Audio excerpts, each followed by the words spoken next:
morning, church. You know, today is the 22nd of March, and we're just a little over a week, about 10 days away from celebrating the day that Jesus went to the cross for us. And we all know the 23rd Psalm, but how many of us have taken time to really examine the 22nd Psalm?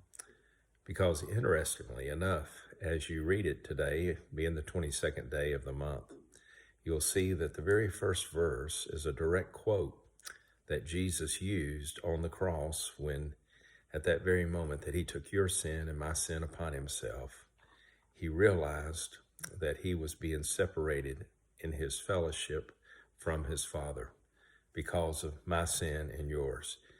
Because that first verse says, my God, why have you forsaken me? And so when Jesus spoke those words, not only were they words that he was experientially feeling at that moment as a man, but also it was a prophetic word, and it was the written word of God that he spoke as God himself. There are many times in our lives that we may feel all alone, but the good news is that Jesus never leaves us. We may choose to break fellowship, but he will never end the relationship once we become a child of his.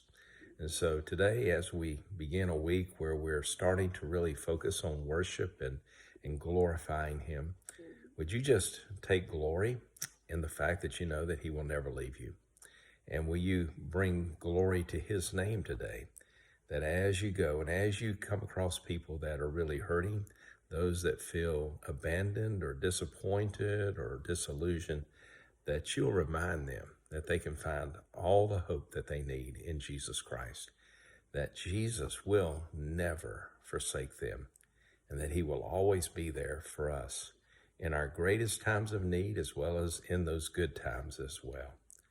So as we begin coming down to those few days before Easter, let's remember that Jesus took the abandonment of a holy God as he turned his back on him so that we could be forgiven. He paid that price for you and me. And let's give him glory this week because of that.